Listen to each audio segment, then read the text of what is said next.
Hello my lovelies, my name's Tara and welcome to my channel where I talk about all things sewing, vintage inspired and DIY style. In today's video I'm going to be talking about some of my favourite sewing tools. These aren't by any means the essentials, they're not the basics, they're just the things that I really love to use, that give me pleasure when I'm using and mean a lot to me. So my first piece of equipment that is absolutely invaluable is my pattern cutting pattern master.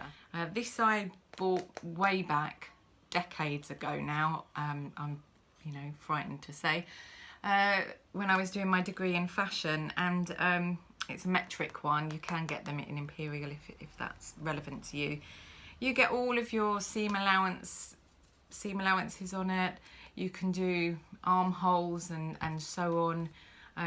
But I find I use this just about every single day. I feel a little bit lost if I can't find it, which probably makes me a weirdo.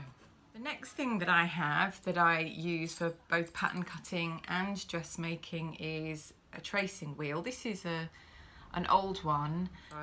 I love things that are beautifully made, and especially with tools, whether you're, whatever it is you're making, it's just so nice to have something that you enjoy using.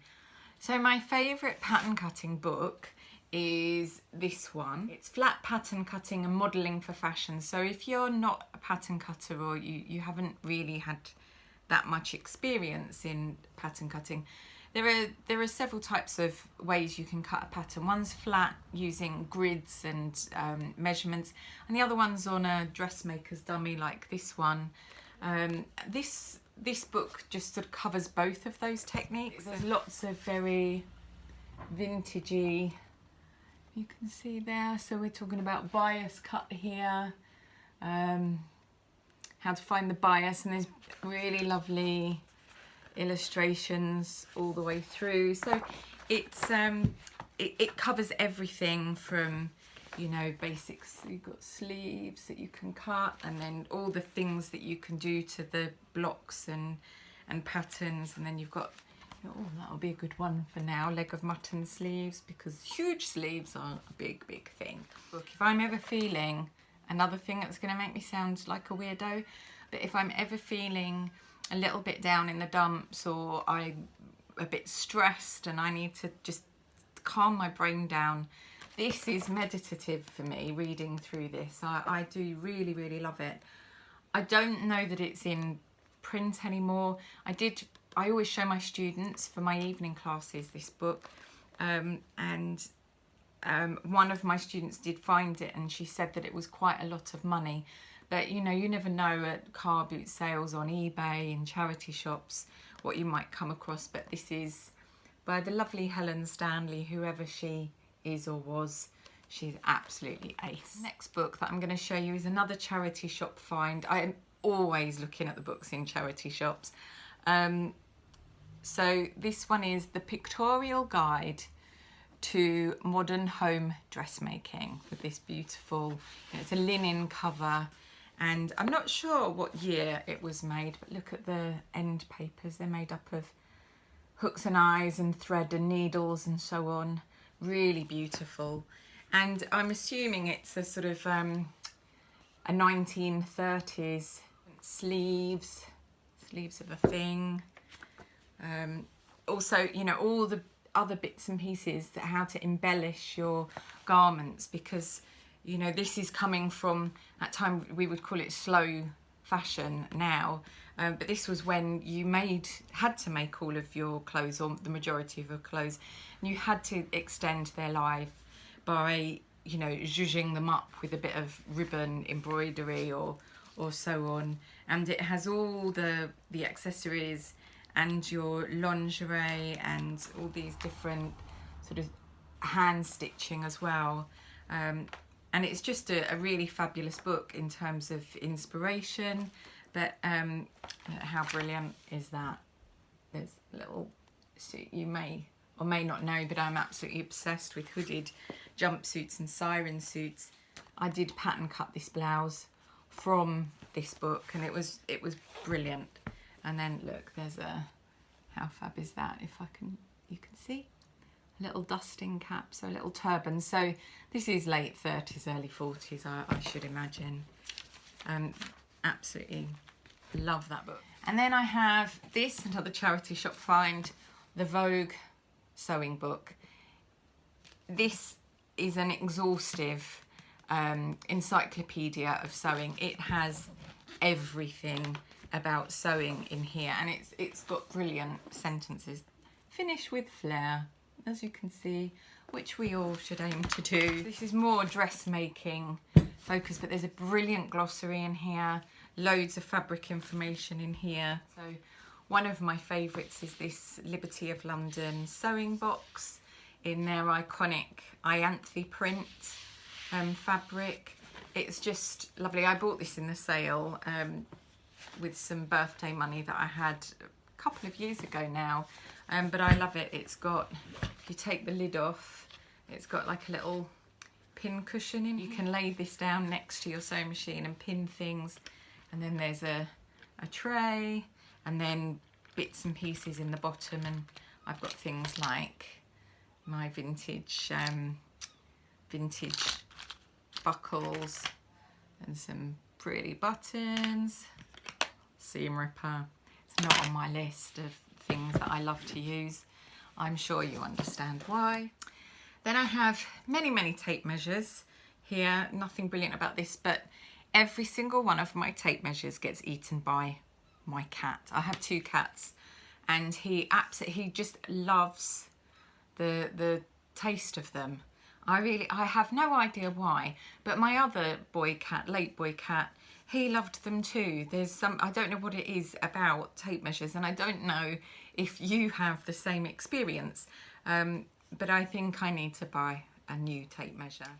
Another sewing essential, and one that I'm ever so fond of, are these little Oriental Chinese, I presume they're made in China or of Chinese origin, pin cushions. I have a few of them up here, just under the photo of my nan and granddad on their wedding day. This one was a present from a lovely student that I had on my evening class, and she found it at a craft fair and bought it for me, which was ever so sweet.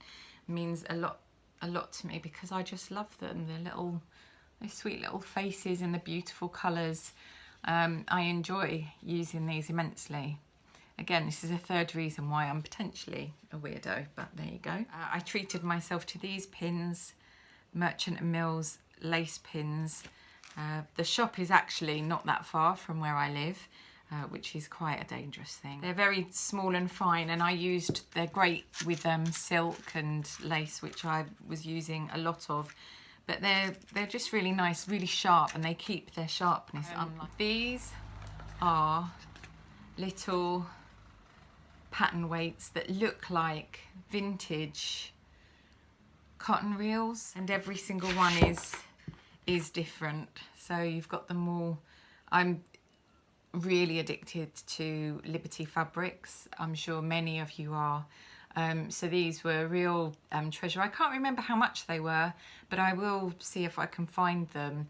They're a really good idea. I was never really that convinced that fabric weights or sewing weights, whatever you want to call them, would be particularly useful, but actually they are really useful. Another useful gadget is this bamboo point turner that I also bought from Merchant & Mills.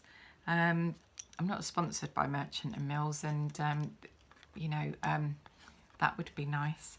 But yeah, this is really useful. The number of times I've used the points of scissors or a knitting needle or a pencil or whatever to get a nice turn on a corner, and I've just gone straight through the corner and completely ruined the collar or cuff or whatever it is. But this is really good. Last but by no means least, and probably one of the things that is the most valued to me in a sentimental way, are these little crane snips. These were given to me by my nana so many years ago. She's long passed away now, and she gave them to me with a 10p piece, because you should never give something sharp without giving money. There's someone said it far more eloquently. She certainly did in her lovely Welsh accent. But I've had these for many years, and I you know, every time I am doing little projects and sewing, I use them, and I think of her and that relationship that we had, and that is, you know, just one of the other reasons why I love sewing, because it you know, you can use these things and they spark memories, and then, you know, they're happy memories or they're memories full of love, and then you're then putting that into the thing that you're sewing. That's the whole point with sewing and making things, that it's you know, a real joy and a pleasure to be able to do them. So I hope you've enjoyed this little look at some of my favourite sewing equipment and references and tools. I'd love to know what your favourite tools are, and, you know, especially if they're things that were given to you or inherited, or they're little, you know, treasured finds. If you have enjoyed this little peek at some of the things that I love and cherish, give this video a like and subscribe. It would be lovely to have you come back and, you know, come on some more sewing adventures with me. I've got lots of interesting things planned in the future. I hope you managed to find some time, some peace and quiet to do a bit of sewing, and I look forward to seeing you next week. Take care of yourselves, my lovely. Bye.